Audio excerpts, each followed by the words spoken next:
새롭게 살아라. 골로새서 3장 1절 말씀입니다. 그러므로 너희가 그리스도와 함께 다시 살리심을 받았으면 위의 것을 찾으라. 거기는 그리스도께서 하나님 우편에 앉아 계시느니라. 이 골로새서 3장은 거룩한 삶을 위한 규준에 대해서 우리들에게 메시지를 전하고 있습니다. 우리가 새 생명을 받았으면 주님으로부터 하나님으로부터 새 생명을 부여받았을 때 새로운 생활이 필요하게 됩니다. 우리들의 이 믿음의 사람들, 성도들의 이 새 생활에 대해서 골로새서 3장 1절로 11절에서는 우리들에게 귀한 말씀 전해주고 있는데 그 핵심은 세 가지예요. 위의 것을 생각하는 삶을 살아라. 죄악을 버리는 인생을 살아라. 결론적으로 그리스도와 함께하는 인생을 살아라. 이것이 이제 골로새서 3장 1절로 11절의 메시지입니다.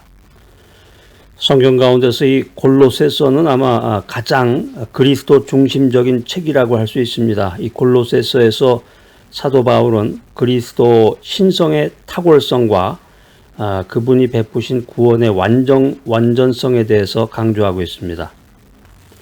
우리가 성경을 연구해 보면 예수님께서는 시간의 그 긴박성을 자주 표현하셨는데 마가복음 1장 15절에서는 때가 찼다. 마태복음 3장 2절에서는 천국이 가까웠다. 이런 표현을 사용하셨습니다. 마태복음 25장에 보면은 마태복음 25장 1절로 13절 말씀에 보면은 그 열처녀 비유에 대해서 나오죠. 이게 이 시간의 이 긴박성에 대한 그 대표적인 주님의 말씀이라고 할 수 있습니다. 늦은 자에게 문은 영원히 닫혀지게 됩니다. 그래서 이 사도 바울이 에베소서 5장 16절에 보면은 시간을 아껴라. 아주 멋진 명언인데요. 시간을 아껴라. 자, 우리가 이제 이 세상 살 날이 얼마 남지 않았습니다. 여러분들은 어떻게 생각하십니까? 이런 말하면 또 굉장히 우울해하시는 분이 있어요. 금방. 아니 근데 사실 아니에요 이게. 인생이라고 하는 것은 태어난 날이 있으면 죽는 날이 있는 건데 자기 생일은 이렇게 기억하면서 자기의 그 죽음에 대해서 죽는 날에 대해서 자꾸 망각을 하려고 하는 사람들 참 심각한 분들이에요. 인생의 때가 얼마 남지 않았습니다. 자, 그래서 특별히 주님의 복음을 전하는 사람들을 위해서 기도하고 우리가 시간 될 때마다 기도하고 그들과 좋은 네트워킹을 가져야 됩니다. 어떤 사람은 어리석게도 이 성경책을 읽다가 성경에 있는 말씀이 너무 자기에게 자극적이다. 기분이 나쁘다. 그래서 정말 구원을 외면하고 자기 혼자 그 방구석에 틀어박혀 가지고 혼자 생활하는 사람이 있는데 이런 사람은 정말 어리석은 사람이죠. 정말 주님의 말씀을 자꾸 새겨 듣고 기도하는 사람, 복음을 전하는 사람들이 전해주는 그 지혜의 말씀을 통해서 자꾸 깨달음을 갖고 회개해야 되는데 때가 얼마 남지 않았다. 새롭게 살아라. 제가 아주 재미있는 얘기 하나 해드리겠습니다. 어떤 부인이 이 보험회사에다가 전화를 했어요. 전화를 해가지고 화재보험을 10만 달러 더 올리고 싶은데 전화로도 올릴 수 있나요? 이렇게 물어보는 거예요. 10만 달러면 대략 한 1억 2천 정도 되겠죠? 1억 2천만 원 정도. 그러니까 이 보험사 직원이 이렇게 말합니다. 전화로는 안 되죠. 전화로는 안 된답니다. 저희가 직접 댁을 방문해서 집을 보고 가치 평가를 다시 해야 됩니다. 이랬더니 이 부인이 급한 음성으로 이렇게 말합니다. 오려면 빨리 오세요. 지금 불이 나고 있는 중이에요.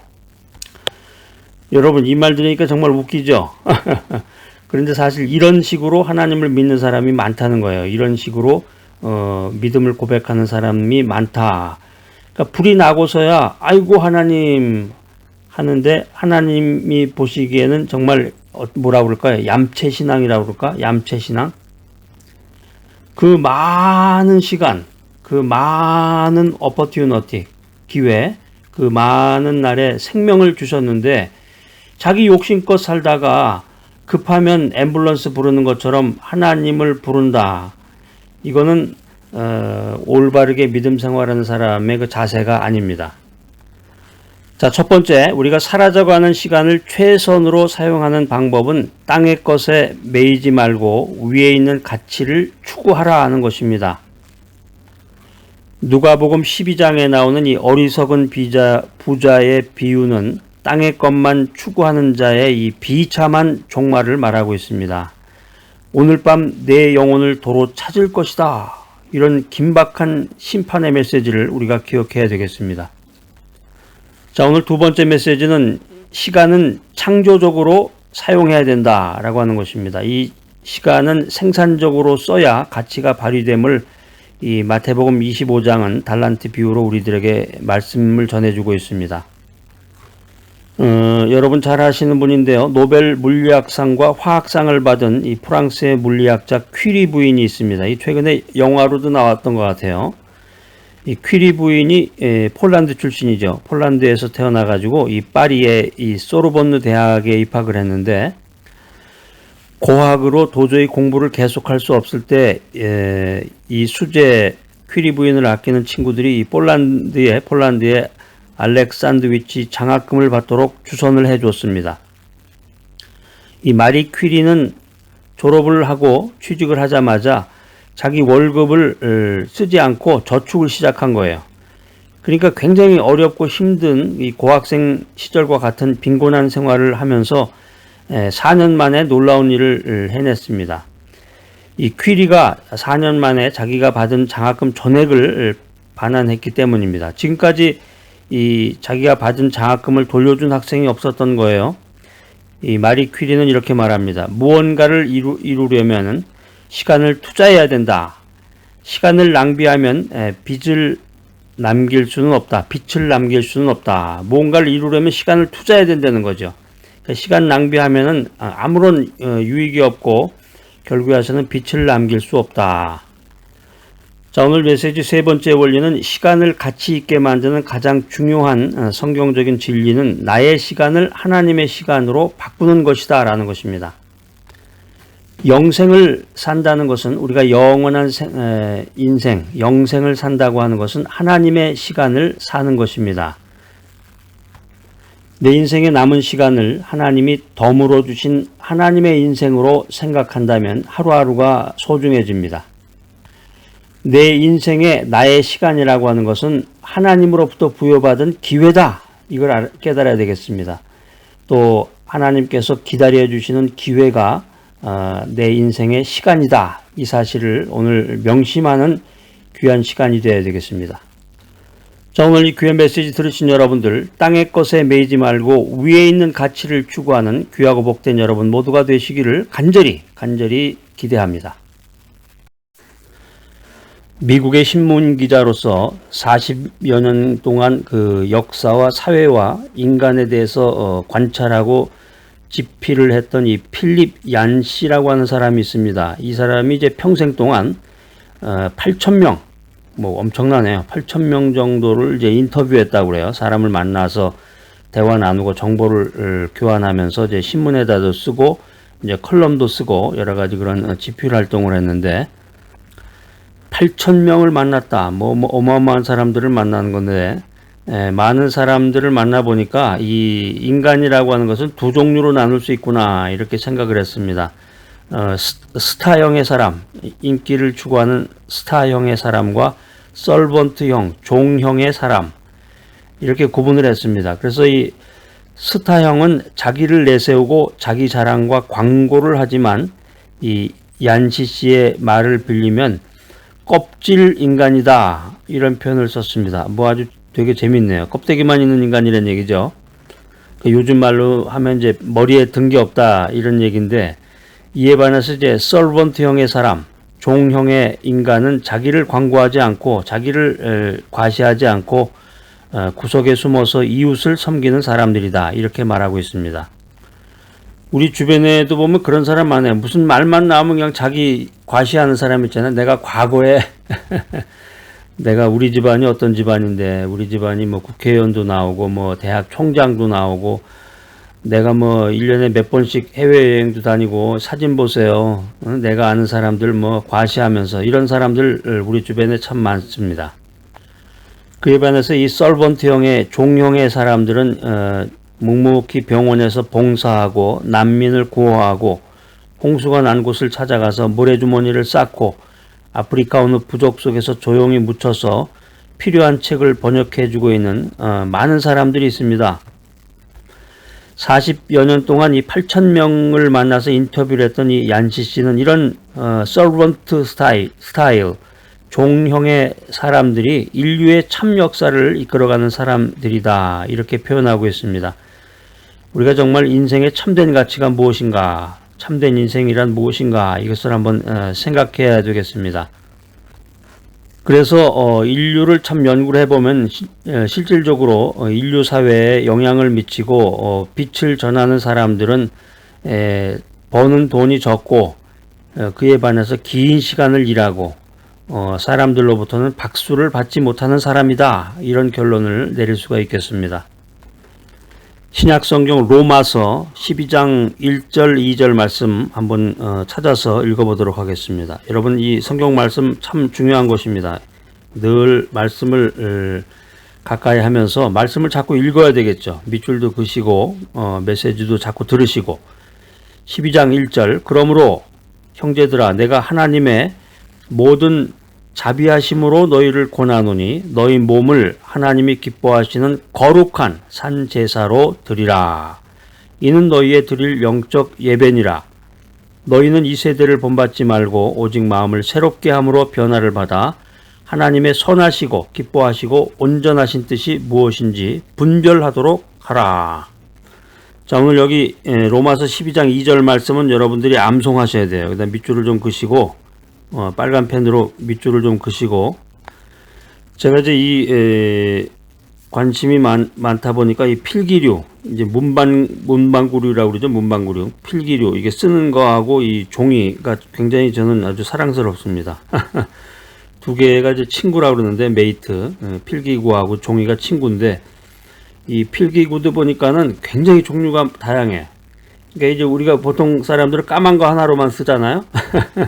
중요한 건 빨간 거로만 치고. 근데 이게 미국에서 보니까 이 볼펜도 세트로 해가지고, 옛날에 이제 사인펜은 이제 그렇게 된 걸 봤는데, 볼펜도 이 세트로 돼가지고 볼펜이 한 24개에서 36개짜리 색깔별로 쫙 있는 게 있어요. 그 굉장히 제가 사서 써보니까 그게 처음엔 잘 몰랐는데 굉장히 유용하더라고요. 그러니까 이 색깔이 이제 파란 색깔, 이제 군청 색깔이라고 그러는데, 이제 옛날 말로는 이제 곤색이라고 그러잖아요. 이게 이제 블루로 이렇게 나오는 게 아니라 약간 그게 이제 흐린 블루도 있고, 써보면은 이게 정말 달라요. 그리고 이제 이 볼펜의 이 촉이, 굵기가 0.7mm, 0.5mm 이렇게 굉장히 다양한데, 0.7mm는 좀 두껍고 1mm짜리도 있어요. 그건 굉장히 좀 두껍게 나오는데, 이게 이제 이런 성경책 같은 얇은 데다가 쓰느냐, 아니면 이제 노트 같은 데다 쓰냐, 그 종이의 질에 따라서 이게 굉장히 그 쓰는 그 필적이라고 그러나, 그게 그 형태가 전혀 달라집니다. 이 0.5mm 같은 경우는 이제 이렇게 작은 글씨로 쓰기가 참 좋아요. 작은 글씨로 이렇게 책 같은 데나 성경책 같은 데 이렇게 메모를 하거나 작은 글씨로 쓸 때 굉장히 유용한데, 여러분들도 이 필기류에 좀 관심을 가지셔야 돼요. 그래야 그런 걸 가지고 여러 가지 성경책 읽을 때 밑줄도 그시고, 또 어떤 큐티 노트라든가 기도 수첩 같은 데다 이렇게 글씨도 쓰시고 그래야 되는데, 어디 이런 은행이나 어디 이런 데서 공짜로 주는 볼펜 같은 거 그런 거 그냥 수집해 가지고 그냥 뭐 알뜰한 건 좋은데, 관심을 갖고 제일 핵심은 뭐냐면 성경에 관심을 가지라는 얘기죠. 성경에 관심을 갖고 성경을 좀 더 연구하기 위해서 밑줄도 긋고 하다 보니까 이제 그런 말씀을 드렸는데, 오늘 이 로마서 12장 2절 말씀, 이거 암송하셔야 돼요. 암송이라는 게 그냥 중고등학교 애들 뭐 시험 공부하듯이 외우는 말씀이 아니라 여러 번 읽어보라는 말씀입니다. 여러 번 읽어봐라. 그러니까 최소한도 3번씩 읽으시면은 어느 순간 여러분들이 외우게 돼요. 성경 말씀 외우면 뭐 어디다 써먹으려고 그러십니까? 그 물어보실 텐데 써먹을 때 많습니다. 이 성경 말씀을 암송을 하면 여러분들이 홀로 있을 때, 혼자 조용히 있거나 여러분들의 마음이 울적하거나 여러분들이 인생에 대해서 어떤 생각을 하게 될 때 성경 말씀을 떠올리면서 성경 말씀을 이렇게 암송하면서 여러분들이 힘을 얻을 수가 있고, 여러분들이 갑자기 쓰러진다든가 병원에 들어가서 뭐 수술을 받기 전에 뭐라고 그러겠어요, 여러분들? 오 신이시여 나를 도와주소서. 그런 말씀하면 안 되겠습니다. 그럴 때 성경 말씀을 자기가 암송했던 말씀을 생각하면서 너희는 이 세대를 본받지 말고 오직 마음을 새롭게 함으로 변화를 받아 하나님의 선하시고 기뻐하시고 온전하신 뜻이 무엇인지 분별하도록 하라. 이 내용 가지고 기도도 할 수 있고 많이 할 수가 있죠. 이 로마서 12장 1절 2절 말씀은 이제 진정한 예배가 뭐냐. 그러니까 성도가 하나님 중심으로 인생을 살아가는 이 성도가 어떻게 하나님께 드려야 진정한 예배인가. 이것을 아주 자세하게 설명을 해주고 있어요. 우리 몸을 하나님께 드려야 됩니다. 그러니까 성도는 그의 영혼이 하나님께 속해서 마음과 영으로 하나님을 섬길 수 있듯이 몸으로도 하나님을 섬길 수 있다라고 성경은 말하고 있습니다. 그러니까 이 하나님 중심으로 인생을 사는 이 성도의 몸은 크리스찬은 성령이 거하는 장소다라는 것입니다. 성령이 역사하시는 기관이다라는 것입니다. 하나님 자신이 인간의 육신을 입고 육체적 삶을 사신 것처럼 성도의 몸을 하나님께 드림으로 성도를 통해서 하나님의 일을 계속하도록 해야 되는 것입니다. 마음을 새롭게 해서 드려라. 두 번째는 마음을 새롭게 해서 드려라 하는 거죠. 이 사람의 모든 행위는 이 마음에서부터 시작이 되는 것인데 마음이라는 이 바탕에서 조정이 됩니다. 하나님께서 받으시는 예배는 진실로 새롭게 된 마음의 바탕에서 우러나오는 진실한 예배여야 되겠습니다. 그래서 우리는 마음이 새로워져야 되는데 특별히 그리스도의 마음을 가져야 됩니다. 기도할 때 제가 그리스도의 마음을 갖게 해 주소서 이렇게 기도하면 얼마나 좋겠어요.